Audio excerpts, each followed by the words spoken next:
Okay, അപ്പോൾ നമ്മൾ കഴിഞ്ഞ ക്ലാസ്സിൽ നെൽസൺ മണ്ടേലയുടെ ഓട്ടോബയോഗ്രഫി ആയ ലോങ് വാക്ക് ടു ഫ്രീഡം എന്ന് പറയുന്ന ഓട്ടോബയോഗ്രഫിയുടെ ഒരു പാർട്ടായിട്ടുള്ള കുറെ കാര്യങ്ങളാണ് നമ്മൾ പറഞ്ഞത്. അപ്പൊ എന്താണ്, ഈ സൗത്ത് ആഫ്രിക്ക എന്ന് പറയുന്ന കൺട്രി കുറെ കാലം വൈറ്റ് സൂപ്രമസിയുടെ വൈറ്റ് അപ്പാർത്തൈഡ് എന്താണ് റൂളിന്റെ കീഴിലായിരുന്നു. അതിനുശേഷം എന്താണ്, മണ്ടേലയുടെ നേതൃത്വത്തിലുള്ള നാഷണൽ കോൺഗ്രസ് പാർട്ടി എന്ത് ചെയ്തു, അവിടെ ഫ്രീഡം മൂവ്മെന്റ്സ് നടത്തുകയും അതിലൂടെ എന്ത് ചെയ്യുകയും ചെയ്തു, സൗത്ത് ആഫ്രിക്കയ്ക്ക് ഇൻഡിപെൻഡൻസ് നേടിക്കൊടുക്കുകയും ചെയ്തു, ഫ്രീഡം നേടിയെടുക്കുകയും ചെയ്തു. അപ്പൊ അതിനുശേഷം അവിടെ നിന്ന് ജനറൽ ഇലക്ഷൻസിൽ ആദ്യമായി എന്താണ്, സൗത്ത് ആഫ്രിക്കയിലെ ഒരു ഡെമോക്രാറ്റിക് ഗവൺമെന്റ് അധികാരത്തിൽ വരികയാണ്. പ്രസിഡന്റായിട്ട് ആരെ തന്നെ തിരഞ്ഞെടുക്കുകയും ചെയ്തു, നെൽസൺ മണ്ടേലയെ തന്നെ തിരഞ്ഞെടുക്കുകയും ചെയ്തു. അപ്പൊ അദ്ദേഹം നടത്തുന്ന സത്യപ്രതിജ്ഞയും അതുപോലെ തന്നെ എന്താണ്, അന്നത്തെ ദിവസത്തിന്റെ, അതായത് 1994 മെയ് 10 എന്ന് പറയുന്ന ദിവസത്തിന്റെ മറ്റ് പ്രത്യേകതകളും അദ്ദേഹത്തിന്റെ ഓട്ടോബയോഗ്രഫിയിൽ എഴുതിയിരിക്കുന്നതാണ് നമ്മൾ പറഞ്ഞത്. അതിന്റെ ആദ്യത്തെ ഭാഗം നമ്മൾ പറഞ്ഞു. അദ്ദേഹം എന്താണ് പറഞ്ഞത്, സത്യപ്രതിജ്ഞ ചെയ്തുകൊണ്ട് അദ്ദേഹം പറഞ്ഞ വാക്കുകളെല്ലാം നമ്മൾ പഠിച്ചു പറഞ്ഞു. എന്താണ് അദ്ദേഹം പറഞ്ഞ എന്താണ്, ഇനി ഒരിക്കൽ പോലും ഈ മനോഹരമായ ലാൻഡ് എന്ന് പറയുന്നത് മറ്റൊരാളാൽ അടിച്ചമർത്തപ്പെടില്ല.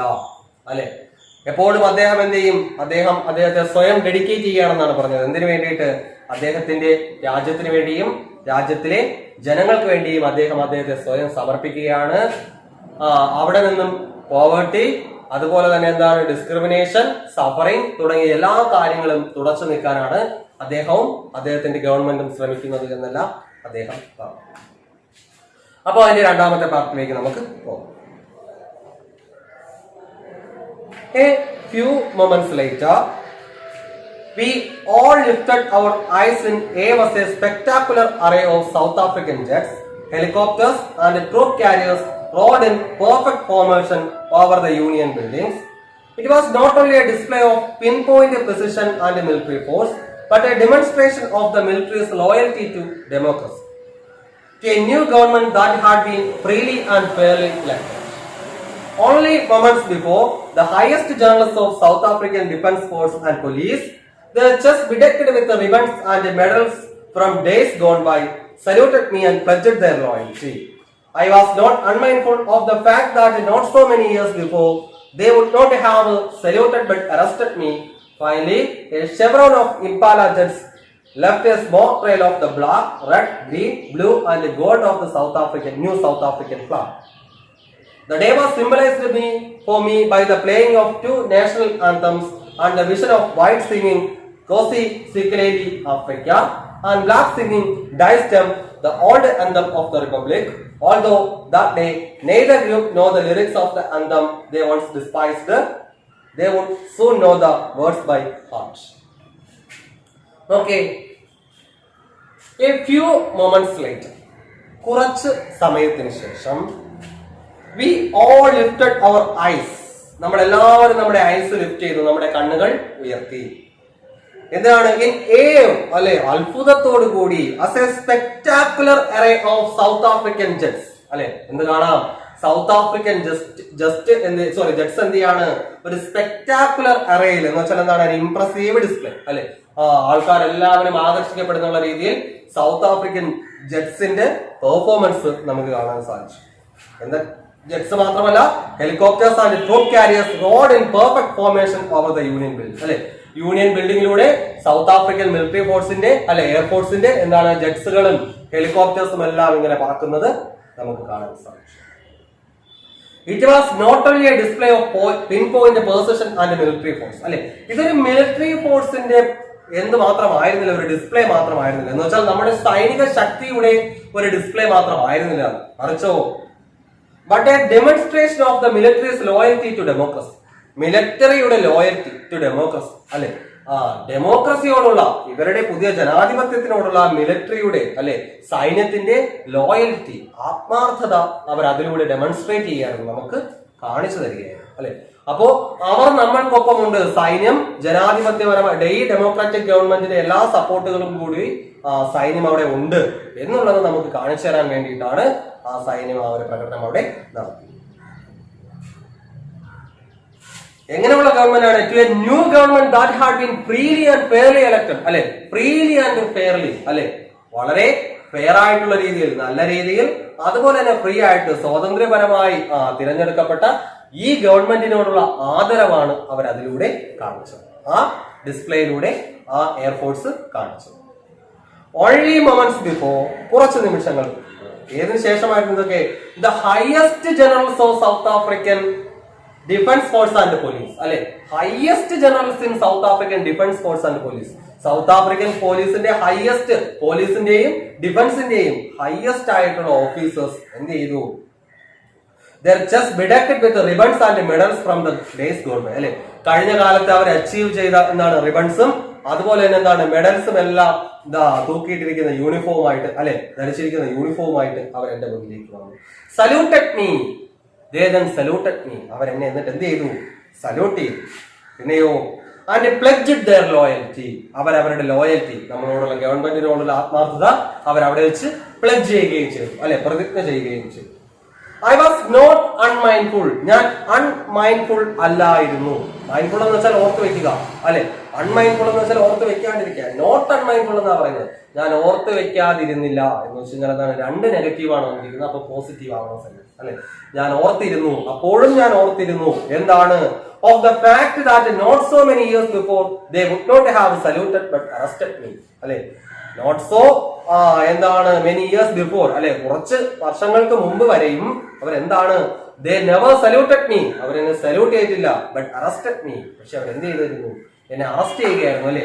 ഈ ഫ്രീഡം മൂവ്മെന്റ് ലീഡ് ചെയ്യുന്നതുകൊണ്ട് തന്നെ ഈ എന്താണ്? പോലീസും അതുപോലെ തന്നെ മിലിറ്ററി ഫോഴ്സും എല്ലാം എന്താണ് ചെയ്തത്? എന്നെ അറസ്റ്റ് ചെയ്യുകയായിരുന്നു ചെയ്തിരുന്നത്. പക്ഷെ ഇന്ന് എന്ത് ചെയ്തിരിക്കുന്നു? അവർ എന്റെ മുന്നിൽ വന്ന് സല്യൂട്ട് ചെയ്ത് ഈ ന്യൂ ഗവൺമെന്റിന് അവരവരുടെ ലോയൽറ്റി പ്ലഡ്ജ് ചെയ്തിരിക്കുന്നു. Finally, a chevron of Impala jets left a smoke trail of the black, red, green, blue and gold of the new South African flag. അല്ലെ? പെട്ടെന്ന് തന്നെ എന്ത് ചെയ്തു? Suddenly, finally, a chevron of Impala jets, അല്ലെ? Chevron എന്ന് വെച്ചാൽ V shape എന്നാണ്. V ഷേപ്പിലുള്ള ഈ ഒരു ഇംപാല ജെറ്റ് വന്നിട്ട്, അല്ലെ? ഒരു ജെറ്റ് വന്നിട്ട് എന്ത് ചെയ്തു? അതിൽ നിന്ന് സ്മോക്ക്, അല്ലെ? പുക. എങ്ങനെയുള്ള പുകയാണ്? ഓഫ് ദ ബ്ലാക്ക്, കറുത്ത പുക, റെഡ്, ചുവന്ന പുക, ഗ്രീൻ, അല്ലെ? Blue and gold of the new south African flag, അല്ലെ? സൗത്ത് ആഫ്രിക്കൻ ഫ്ലാഗിന്റെ അതേ കളറുകളിലുള്ള എന്ത് പുക ഇങ്ങനെ, അപ്പൊ ആകാശത്ത് സൗത്ത് ആഫ്രിക്കൻ ഫ്ലാഗിന്റെ കളർ ഇങ്ങനെ സ്മോക്ക് ആയിട്ട് കിടക്കും. The day was symbolized for me by the playing of two national anthems, അല്ലെ? അപ്പൊ അവർക്ക് രണ്ട് നാഷണൽ അന്തംസ് ആണ് ഉണ്ടായിരുന്നത്. വൈറ്റിന് ഒരു നാഷണൽ അന്തം ഉണ്ടായിരുന്നു, ബ്ലാക്കിന് മറ്റൊരു നാഷണൽ അന്തം. അപ്പൊ രണ്ട് നാഷണൽ അന്തംസും അന്ന് അവർ അവിടെ വെച്ച് പാടി. ഏതാണ്? The vision of white singing Nkosi Sikelel Africa, അല്ലെ? കോസി സിക്കേൽ ആഫ്രിക്ക എന്ന് പറയുന്ന ബ്ലാക്കിന്റെ അന്തം വൈറ്റ്സ് പാടി. അതുപോലെ തന്നെ എന്താണ്? വൈറ്റ്സിന്റെ ഡൈസ്റ്റം എന്ന് പറയുന്ന നാഷണൽ അന്തം ബ്ലാക്സും അവിടെ നിന്നുകൊണ്ട് പാടി. അതൊരു മനോഹരമായ കാഴ്ചയായിരുന്നു എന്നാണ് അദ്ദേഹം പറഞ്ഞത്. Although that day neither group knew the lyrics of the anthem they once despised, അല്ലെ? ഒരിക്കൽ അവർ ഡിസ്പൈസ് ചെയ്തിരുന്നു, ഒരിക്കൽ അവർക്ക് ഒട്ടും താല്പര്യമില്ലായിരുന്ന ഈ അന്തംസ്, അവർ പാടിയ ഈ അന്തംസിന്റെ വരികളൊന്നും അവർക്ക് കൃത്യമായി അറിയില്ലായിരുന്നു, അതിന്റെ അർത്ഥവും അവർക്ക് അറിയില്ലായിരുന്നു. But they would soon knew the words by heart, പക്ഷെ പിന്നീട് അത് അവര് ബൈ ഹാർട്ട് ചെയ്തു, അല്ലെ? അതെല്ലാം അവർക്ക് മനസ്സിലാക്കുകയും അവരത് തിരിച്ചറിയുകയും ചെയ്യുമെന്നാണ്. On the day of the inauguration, I was overwhelmed with a sense of history. In the first decade of the 20th century, a few years after the bitter Anglo-Boer War and before my own birth, the white-skinned people of South Africa patched up their differences and erected a system of racial domination against the dark-skinned people of their own land. The structure they created formed the basis of one of the harshest, most inhuman societies the world has ever known. Now, in the last decade of the 20th century and my own 8th decade as a man, that system had been overturned forever and replaced by one that recognizes the rights and freedoms of all people, regardless of the color of their skin. Okay. On that day of the inauguration, ഇനാഗുറേഷന്റെ ദിവസം I was overwhelmed with a sense of history. ചരിത്രത്തിന്റെ ഒരുപാട് കാര്യങ്ങൾ എന്റെ മനസ്സിലേക്ക് ഇങ്ങനെ തിങ്ങി നടന്നു. അപ്പൊ ആ ദിവസം ഒരുപാട് ചരിത്ര സംഭവങ്ങൾ എന്റെ മനസ്സിലേക്ക് തിങ്ങി നിറഞ്ഞു. In the first decade of the 20th century, 20th centuryയുടെ ഫസ്റ്റ് ഡിക്കേഡ്, 20ാം നൂറ്റാണ്ടിന്റെ ഫസ്റ്റ് ഡിക്കേഡ്, അതായത് 1900 മുതൽ 1910 വരെയുള്ള അല്ലെങ്കിൽ 9 വരെയുള്ള കാലഘട്ടം അല്ലെ. അപ്പൊ അതാണല്ലോ 20th centuryയുടെ ഫസ്റ്റ് ഡിക്കേഡ്, ആദ്യത്തെ പതിറ്റാണ്ട് എന്ന് പറയുന്നത്. അപ്പൊ എന്താണ് in the first decade of the 20th century, a few years after the bitter Anglo-Boer war അല്ലെ, ആംഗ്ലോ-ബോയർ വാറിന് ശേഷമുള്ള സമയം അല്ലെ. ആംഗ്ലോ-ബോയർ വാർ എന്ന് വെച്ചാൽ എന്താണ്? ഇംഗ്ലണ്ടുകാരും ബ്രിട്ടീഷുകാരും ആഫ്രിക്കൻസും തമ്മിലുള്ള യുദ്ധമാണ് ആംഗ്ലോ-ബോയർ. ഓക്കെ, അപ്പൊ ആംഗ്ലോ-ബോയർ വാറിന് ശേഷം and before my own birth, എന്റെ ജനനത്തിന്റെ മുൻപാണ് അല്ലെ. അപ്പൊ അന്ന് മണ്ടേല ജനിച്ചിട്ടില്ല. അതുപോലെ തന്നെ ആംഗ്ലോ-ബോയർ വാർ കഴിഞ്ഞിട്ട് കുറച്ച് വർഷങ്ങളെ ആയിട്ടുള്ളൂ. ഈ സംഭവങ്ങളെല്ലാം നടക്കുന്നത് 20ാം നൂറ്റാണ്ടിന്റെ ആദ്യ പതിറ്റാണ്ടുകളാണ്. അതായത് 1901 മുതൽ അല്ലെങ്കിൽ 900 മുതൽ 910 വരെയുള്ള ആ കാലഘട്ടത്തിലെ സംഭവമാണ് അല്ലെ.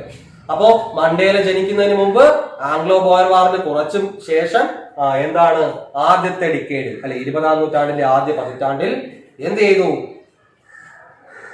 The white skinned people of South Africa, South ആഫ്രിക്കയിലെ വൈറ്റ് സ്കിൻഡ് പീപ്പിൾ അല്ലെ, സൗത്ത് ആഫ്രിക്കയിൽ ഉണ്ടായിരുന്ന വെള്ളക്കാരായിട്ടുള്ള ആൾക്കാർ എന്ത് ചെയ്തു?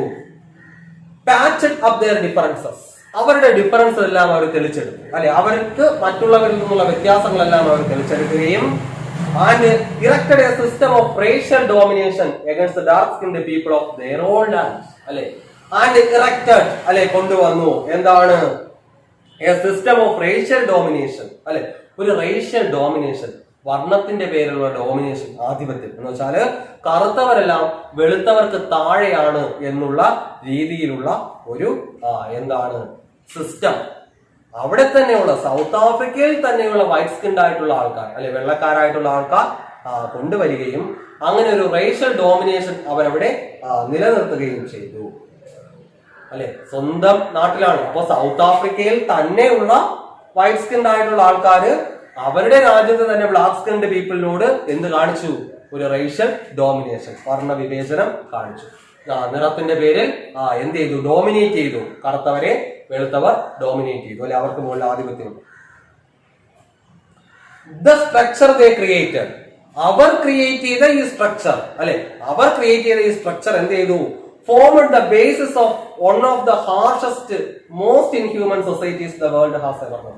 ഈ ബേസ് കാരണമാണ്, ഇതിന്റെ അടിസ്ഥാനത്തിലാണ് എന്താണ് വൺ ഓഫ് ദ ഹാർഷസ്റ്റ്, ഏറ്റവും ഹാർഷായിട്ടുള്ള, മോസ്റ്റ് ഇൻഹ്യൂമൻ, ഏറ്റവും മനുഷ്യത്വരഹിതമായ ഒരു സമൂഹമായി സൗത്ത് ആഫ്രിക്ക മാറാൻ കാരണം അല്ലെ. അപ്പൊ സ്വന്തം ജനങ്ങൾ തന്നെ ആദ്യം എന്തുണ്ടാക്കി? അവിടെ ഒരു റേഷ്യൽ ഡോമിനേഷൻ ഉണ്ടാക്കി. അതിനുശേഷമാണ് ആര് വരുന്നത്? ബ്രിട്ടീഷുകാർ വന്ന് നിറത്തിന്റെ പേരിൽ ആൾക്കാരെ സപ്രസ് ചെയ്തിരുന്നത്, അടിച്ചമർത്തിയിരുന്നത് അല്ലെ. അപ്പൊ സ്വന്തം ജനതയ്ക്ക് തന്നെയാണ് തെറ്റുപറ്റിയെന്ന് അദ്ദേഹം പറയും. എന്നിട്ടോ now in the last decade of the 20th century, in the last decade of the 20th century, ഇപ്പോൾ എന്തായിരിക്കുന്നു? 20ാം നൂറ്റാണ്ടിന്റെ അവസാന പതിറ്റാണ്ടായിരിക്കുന്നു. അതായത് 1990 എത്തിയിരിക്കുന്നു അല്ലെ. 94-ലാണല്ലോ സംഭവം നടക്കുന്നത്. അപ്പൊ 20ാം നൂറ്റാണ്ടിന്റെ ആദ്യ പതിറ്റാണ്ടിൽ എന്താണ് റേഷ്യൽ ഡോമിനേഷൻ ഉണ്ടായിരുന്നു എന്നാണ് പറയുന്നത്, അദ്ദേഹം പോലും ജനിക്കുന്നതിന് മുമ്പ്. പിന്നെയോ 20ാം നൂറ്റാണ്ടിന്റെ അവസാന പതിറ്റാണ്ട് എത്തിയപ്പോൾ and my own 8th decade as a man, ഒരു മാൻ എന്നുള്ള നിലയിൽ, ഒരു മനുഷ്യൻ എന്നുള്ള നിലയിൽ മണ്ടേലയുടെ 8th decade ആണ്, 8ാമത്തെ പതിറ്റാണ്ട് എന്ന് വെച്ചാൽ അദ്ദേഹം 80 വയസ്സുകളോട് അടുക്കുന്നു അല്ലെ. അപ്പോ മണ്ടേലയ്ക്ക് 80 വയസ്സെത്തിയിരിക്കുന്നു. അപ്പോ ഈ കാലഘട്ടത്തിനുള്ളിൽ എന്താണ്? That system had been completely overturned for അല്ലെ. ഈ സിസ്റ്റം ആദ്യ പതിറ്റാണ്ടിൽ രൂപം കൊണ്ട ഈ വൈറ്റ് സൂപ്രമസി അവസാന പതിറ്റാണ്ടെത്തിയപ്പോഴേക്കും പൂർണ്ണമായും ഓവർടേൺ ചെയ്തിരിക്കുന്നു, മറിഞ്ഞിരിക്കുന്നു.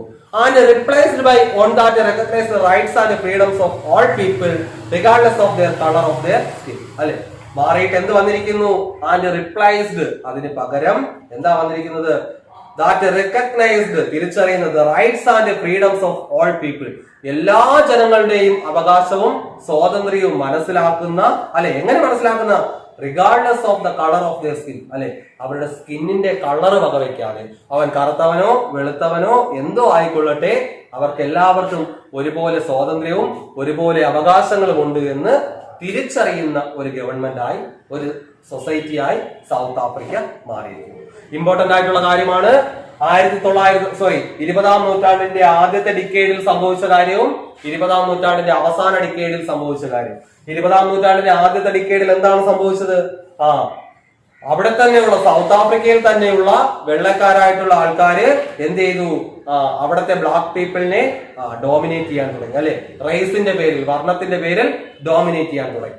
പക്ഷെ അവസാന പതിറ്റാണ്ട് എത്തിയപ്പോഴേക്കോ എന്ത് ചെയ്തു? ഇതെല്ലാം മാറി മറിഞ്ഞ് എല്ലാവർക്കും ഒരുപോലെയുള്ള അവകാശങ്ങളും അതുപോലെ തന്നെ സ്വാതന്ത്ര്യം നൽകുന്ന മികച്ച ഒരു സമൂഹമായി സൗത്ത് ആഫ്രിക്ക മാറി.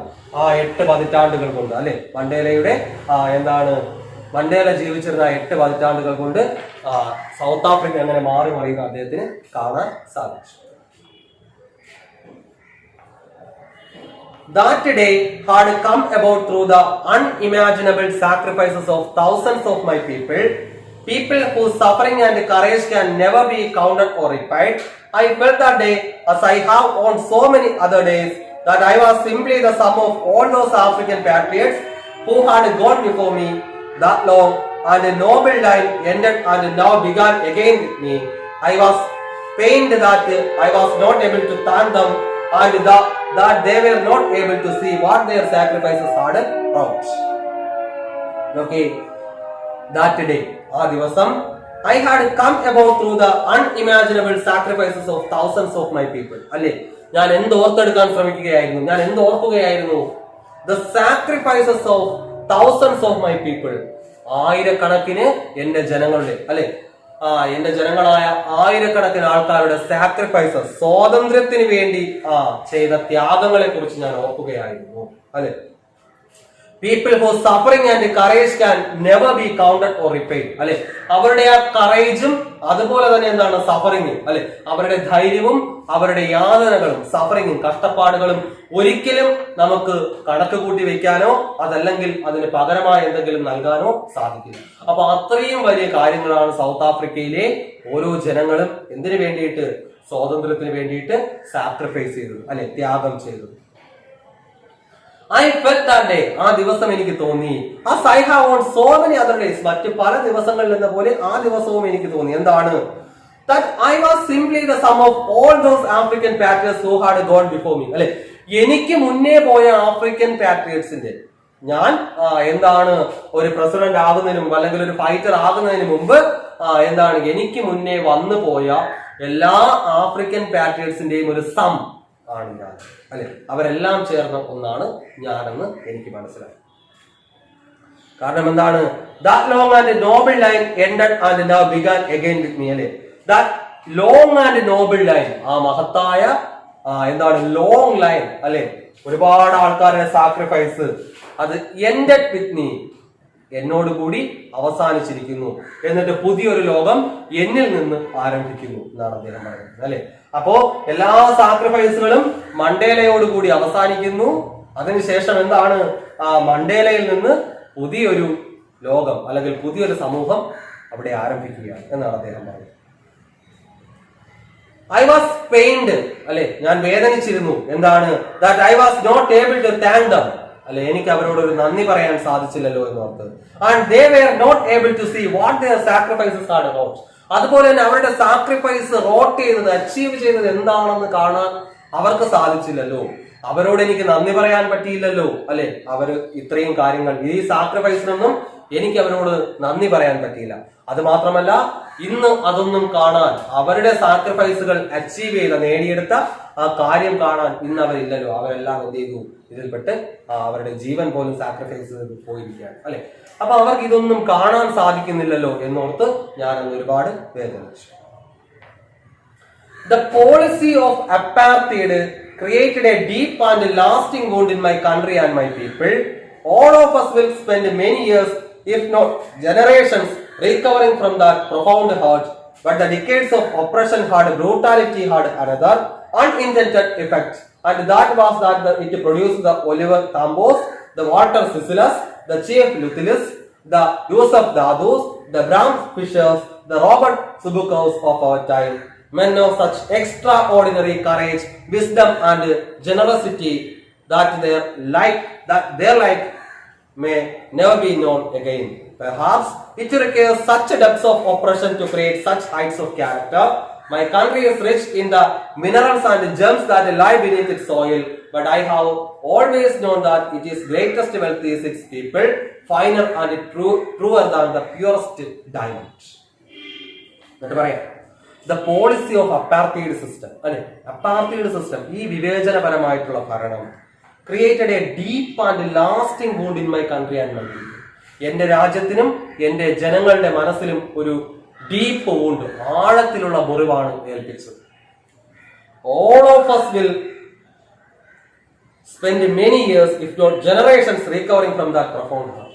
ആ പ്രൊഫൗണ്ട് ഹേർട്ടിൽ നിന്നും, ആ വലിയ വേദനയിൽ നിന്നും നമുക്ക് കരകയറാൻ ജനറേഷൻസ്, തലമുറകൾ തന്നെ വേണ്ടി വരുമെന്നാണ് പറഞ്ഞിരിക്കുന്നത്, അല്ലെ. അപ്പൊ അപ്പാർത്തൈഡ് സിസ്റ്റം ഉണ്ടാക്കിയ ഇഫക്റ്റ് ആ രാജ്യത്തെയും ആ രാജ്യത്തിലെ ജനങ്ങളുടെയും മനസ്സിൽ ആഴത്തിലുള്ള മുറിവുകൾ ഉണ്ടാക്കിയിരിക്കുകയാണ്.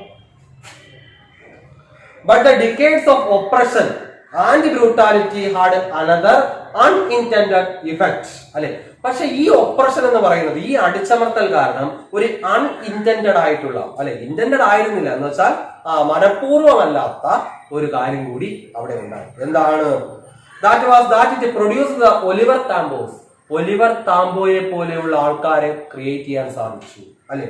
അതുപോലെ തന്നെ എന്താണ്, ദ വാട്ടർ സിസിലസ്, അല്ലെ, വാട്ടർ സിസിലസുകൾ എന്ന് വെച്ചാൽ വാട്ടർ സിസിലിനെ പോലെയുള്ള ആൾക്കാരുകളെ ക്രിയേറ്റ് ചെയ്യാൻ സാധിച്ചു. ദ ചീഫ് ലൂത്തിലസിനെ പോലെയുള്ള ആൾക്കാരെ, ദ യൂസഫ് ദാദോനെ പോലെയുള്ള ആൾക്കാരെ, ഇങ്ങനെ പല മഹാരഥന്മാരുമായിട്ടുള്ള ആൾക്കാരെ ആഫ്രിക്കയ്ക്ക് കിട്ടിയത് ഈ ഒപ്രഷൻ കാരണമാണ്, അല്ലെ. അപ്പൊ ഇവിടെ ബ്രിട്ടീഷുകാർ വന്നില്ലായിരുന്നെങ്കിൽ നമുക്ക് ഗാന്ധിയെയോ അല്ലെങ്കിൽ നെഹ്റുവിനെയോ അല്ലെങ്കിൽ പട്ടേലിനെയോ, അല്ലെ, ഇങ്ങനെയുള്ള ഒരു മികച്ച, അല്ലെ, നോബിൾ ആയിട്ടുള്ള ആൾക്കാരെയും നമുക്ക് കിട്ടില്ലായിരുന്നു.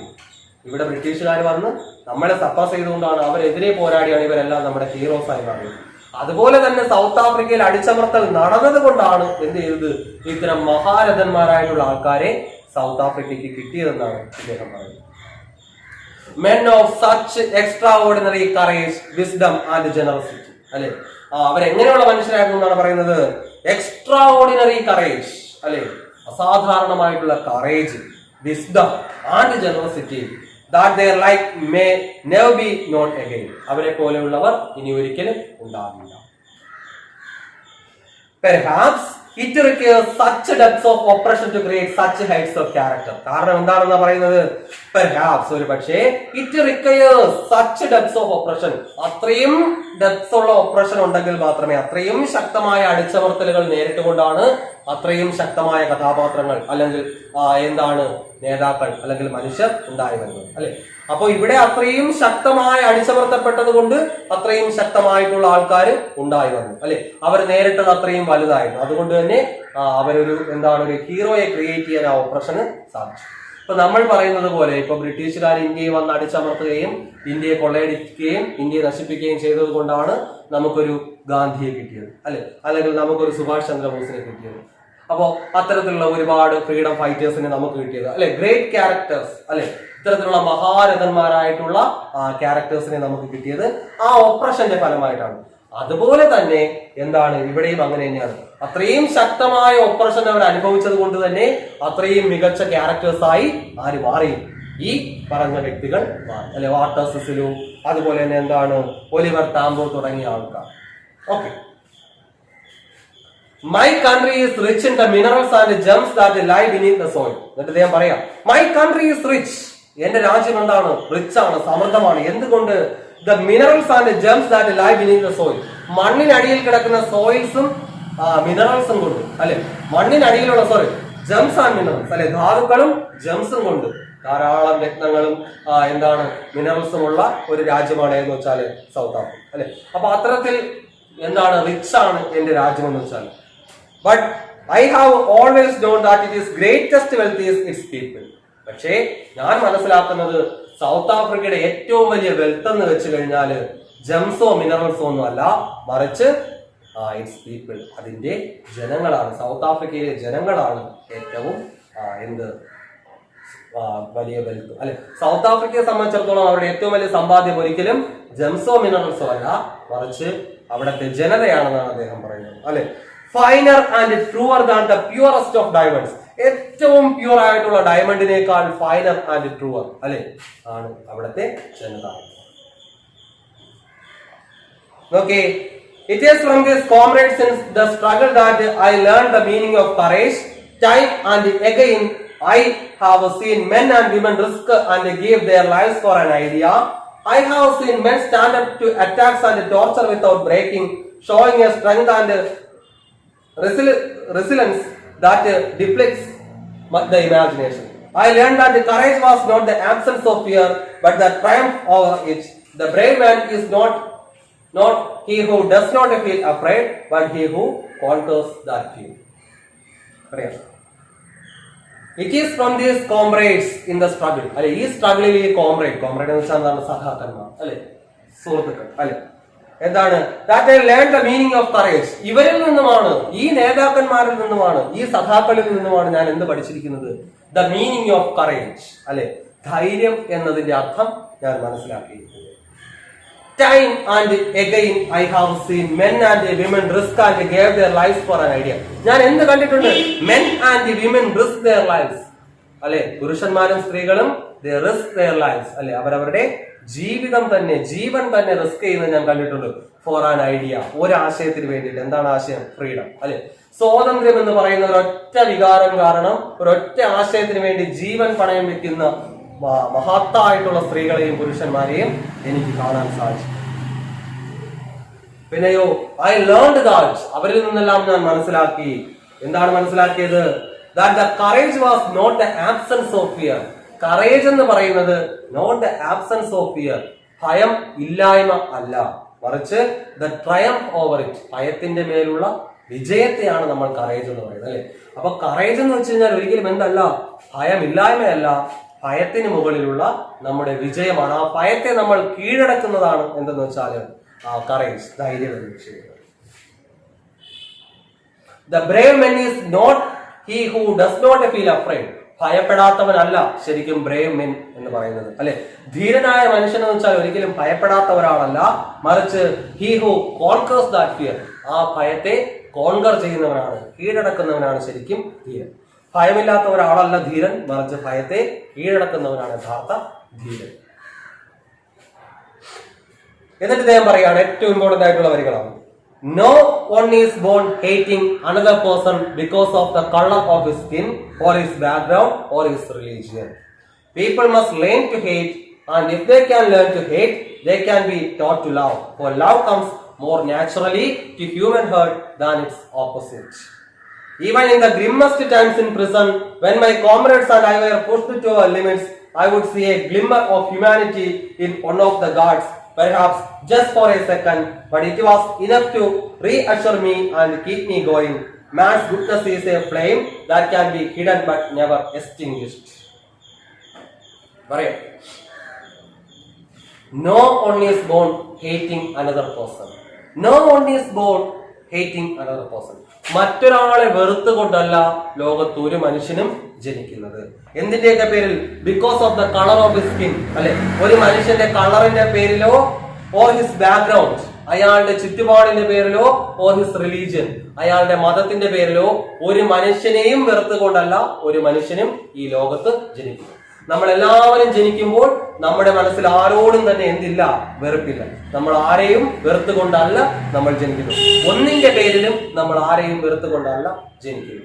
പിന്നെയോ people must learn to hate.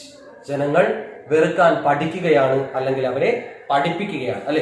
മതത്തിന്റെ പേരിൽ, ജാതിയുടെ പേരിൽ, നിറത്തിന്റെ പേരിൽ, വർഗത്തിന്റെ പേരിൽ അല്ലെ, ചുറ്റുപാടുകളുടെ പേരിൽ, രാജ്യത്തിന്റെ പേരിൽ ഒക്കെ അങ്ങോട്ടും ഇങ്ങോട്ടും ജനങ്ങളെ വെറുക്കാൻ പഠിപ്പിക്കുകയാണ് ചെയ്യുന്നത്. അല്ലാണ്ട് ഒരിക്കലും അവർ വെറുത്തുകൊണ്ടല്ല ജനിക്കുന്നത്. പിന്നെയോ and if they can learn to hate, അവർക്ക് വെറുപ്പ് പഠിക്കാൻ കഴിയുമെങ്കിൽ they can be taught to love, അവരെ എന്നും പഠിപ്പിക്കാൻ കഴിയും, അവരെ സ്നേഹം പഠിപ്പിക്കാനും സാധിക്കും. കാരണം എന്താണ്? For love comes more naturally to the human heart than its opposite. കാരണം സ്നേഹമാണ് കൂടുതൽ നാച്ചുറലായി മനുഷ്യന്റെ ഹൃദയത്തിലേക്ക് വരുന്നത്, അതിന്റെ ഓപ്പോസിറ്റിനേക്കാളും. വെറുപ്പിനേക്കാളും ഒരു മനുഷ്യന്റെ ഹൃദയത്തിലേക്ക് കൂടുതൽ നാച്ചുറലായി കടന്നു വരുന്നത് എപ്പോഴും സ്നേഹമാണ്. അപ്പൊ ഒരാളെ നമുക്ക് വെറുക്കാൻ പഠിപ്പിക്കാമെങ്കിൽ അവരെ നമുക്ക് സ്നേഹിക്കാനും പഠിപ്പിക്കാം. Even in the grimmest times in prison, അല്ലെ, ഗ്രിമ്മസ്റ്റ് ടൈംസ് ഇൻ പ്രിസൺ, ജയിലിൽ അത്രയും സീരിയസ് ആയിട്ടുള്ള അത്രയും മോശകരമായുള്ള അവസ്ഥയിൽ കിടക്കുമ്പോൾ പോലും എന്താണ്, my comrades and I were pushed to our limits, അല്ലെ, എന്റെ കോംറേഡ്സും ഞാനും എന്റെ സുഹൃത്തുക്കളും ഞാനും എന്താണ്, പുഷ്ഡ് ടു അവർ ലിമിറ്റ്സ്, നമ്മുടെ ലിമിറ്റ്സിലേക്ക് തള്ളപ്പെട്ടപ്പോൾ എന്താണ്, the last point of our ability to be a pain, അല്ലെ, ഇവിടെ വേദനകളുടെ എല്ലാ ലിമിറ്റ്സും എല്ലാ എന്താണ് അവസ്ഥയും സഹിച്ചുകൊണ്ട് ജയിലിൽ കിടന്നപ്പോൾ പോലും I would see a glimmer of humanity in one of the guards, അല്ലെ, ഗാഡ്സിൽ ഒരാളിലെങ്കിലും എനിക്ക് എന്താണ്, ദ ഗ്ലിമ്മസ്റ്റ് ഓഫ് ഹ്യൂമാനിറ്റി, മനുഷ്യത്വത്തിന്റെ ഒരു വെളിച്ചം കാണാൻ സാധിച്ചിരുന്നു. Perhaps just for a second, ഒരു നിമിഷത്തേക്കെങ്കിലും, അല്ലെ. ഇപ്പൊ എല്ലാ മനുഷ്യരിലും എന്തുണ്ട്, കുറെ നന്മകളുണ്ട്, അല്ലെ. അപ്പൊ അവരെല്ലാം നമ്മൾ എന്താണ് വെറുക്കാൻ പഠിപ്പിക്കുകയാണ് ചെയ്യുന്നത്. നമ്മൾ ആ നന്മകളെല്ലാം നശിപ്പിച്ച് അവിടേക്ക് തിന്മ നിറയ്ക്കാനാണ് ശ്രമിക്കുന്നത്. പക്ഷെ നമ്മളതിന്റെ ആവശ്യമില്ല എന്നാണ് പറയുന്നത്. Just for a second, but it was enough to reassure me and keep me going, അല്ലെ. അപ്പൊ എന്നെ മുന്നോട്ട് നയിക്കാൻ അത് മതിയായിരുന്നു. ഏകദേശം ഒരു സെക്കൻഡ് നേരത്തെങ്കിലും ഒരു എന്താണ് വ്യക്തിയുടെ ഉള്ളിലുള്ള ആ മനുഷ്യത്വത്തിന്റെ പ്രകാശം കാണാൻ നമുക്ക് സാധിക്കുകയാണെങ്കിൽ നമ്മൾ മുന്നോട്ട് നടക്കാൻ അത് മാത്രം മതി എന്നാണ് അദ്ദേഹം. Man's goodness is A flame, അല്ലെ, മനുഷ്യന്റെ ഗുഡ്നസ്, നന്മ എന്ന് പറയുന്ന ഫ്ലെയിം ആണ്, ഒരു തീപ്പൊരിയാണ്. ദാറ്റ് ക്യാൻ ബി ഹിഡൻ, അത് ഉള്ളിൽ എവിടെയെങ്കിലും ഒളിച്ചിരിപ്പുണ്ടാകാം. ബട്ട് ഇറ്റ് നെവർ എക്സ്റ്റിംഗ്വിഷ്ഡ്, പക്ഷെ അതൊരിക്കലും നശിച്ചു പോകില്ല, അല്ലെ. അപ്പം മനുഷ്യന്റെ എന്താണ് നന്മ എന്ന് പറയുന്നത് അവന്റെ ഉള്ളിൽ ഒളിച്ചിരിക്കുന്ന ഒരു ഫ്ലെയിമാണ്. അത് നമ്മൾ എത്രയൊക്കെ അടിച്ചു താഴ്ച വെച്ചാലും അത് അവിടെ തിളങ്ങിക്കൊണ്ട് തന്നെ ഇരിക്കും. അതൊരിക്കലും അവിടെ നിന്ന് നശിച്ചു പോകില്ല. അതിനെ എപ്പോൾ വേണമെങ്കിലും നമുക്കതിനെ ഊതി കത്തിക്കാനും സാധിക്കും എന്ന് പറഞ്ഞുകൊണ്ടാണ് അദ്ദേഹം അടുത്ത പാർട്ട് അവസാനിക്കുന്നത്. ഓക്കെ, അതിൽ കുറെ ക്വസ്റ്റ്യൻസ് കിടപ്പുണ്ട്, അതെല്ലാം എഴുതിയെടുക്കുക, ആൻസർ ചെയ്യും. ഓക്കെ.